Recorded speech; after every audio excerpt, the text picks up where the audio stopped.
Jacqueline Dahl here. Today is Spirituality Talk, and Spirituality Talk is a show that I do on Thursdays, talking about things of the spiritual nature, paranormal nature, metaphysical, supernatural. You have it. I start to talk about it on this channel. I was recently given a question asking, what do I think about Oya?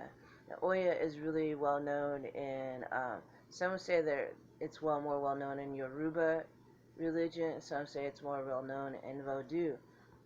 It seems like it's being used interchangeably in both religions. Me, per se, I consider myself a nature-based type of person, but I do appreciate and I honor the gods and goddesses because pretty much they're our ancestors, and that's the energy that was on this planet before we were here. That's how I feel about it. I never really felt drawn to being a part of a collective, like joining a tradition, like getting with a coven or anything like that, or joining a group of people and studying Vodou that way.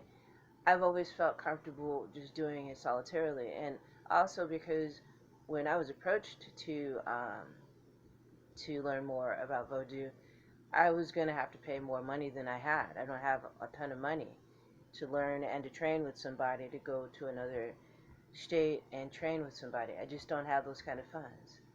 So that's why I didn't do it, because I was offered that opportunity years ago, but I couldn't do it because I didn't have the funds. So instead, I started studying on my own and seeing what clicks for me and what resonates with me.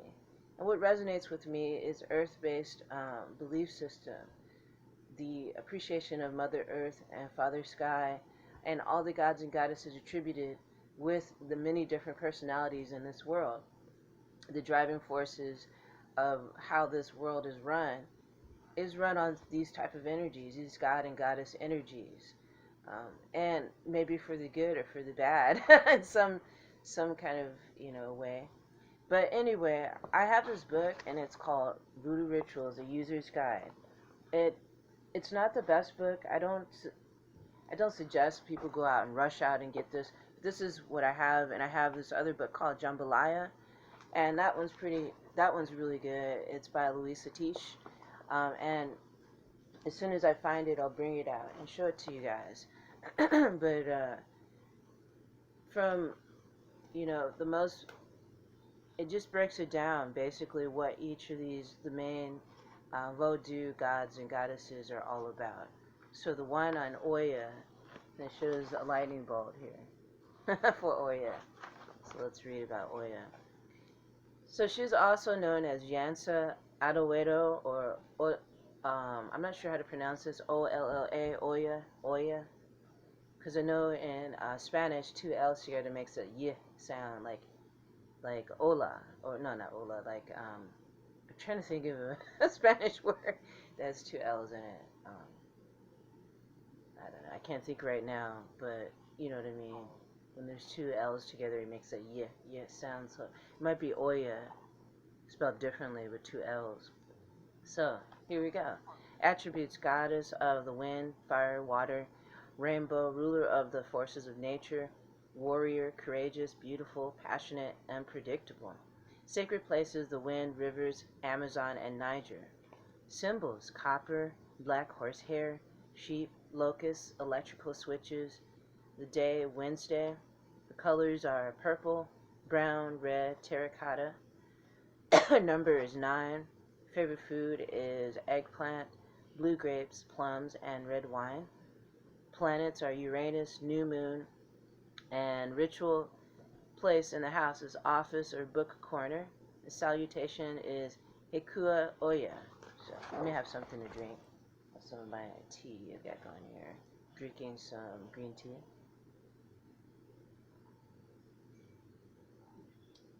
Alright. So here's a little bit more about Oya. Oya is the goddess of sudden changes. This energy is expressed in the strength of her destructive powers, which can bring about tornadoes, torrential rains, and earthquakes. One moment she acts meek as a lamb, swinging a rainbow over the landscape, and in the moment that follows she could destroy whole regions with a tremendous storm. Her constant aim is to bring about change and to break apart old structures. Her frenzied dancing keeps the world moving. She influences the human spirit, conferring intuition and talents as well as feeble-mindedness. Oya's power lies in her swiftness and ability to transform. The West African river Niger is considered an outward manifestation of the goddess. So if Oya appears in a voodoo ceremony, the possessed individual dances wildly and frantically, in most cases holding a torch in the right hand and making movements with it that suggest the setting afire of nearby buildings or trees. So here's a ritual for change. An altar of Oya should have on it all the things that are associated with the goddess. When the time is right for undertaking important changes, carry out the following ritual. But take care to state your request precisely, and be prepared for really consequential, sudden, and unexpected changes. Select a well-rounded eggplant and wash it with red wine. Now take a wide, dark orange ribbon and fasten it to 9 ribbons in different colors. Hold the eggplant, clothed in this skirt, in your right hand and keep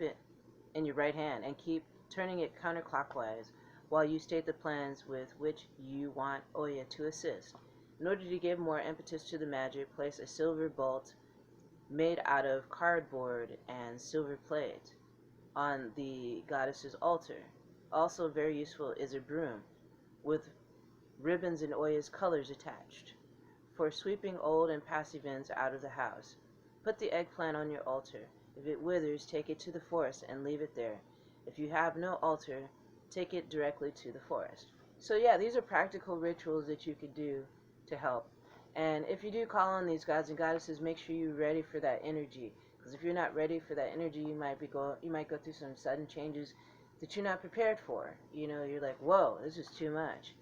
So yeah, that's what Oya is all about. And to answer your question, no, I have never worked with Oya before, as far as assisting me within my rituals that I do. I haven't, and this seems like a really powerful force. So that's why before I work with any god or goddess, I like to get an idea of what they're all about and have an idea of what it is that I want within my life.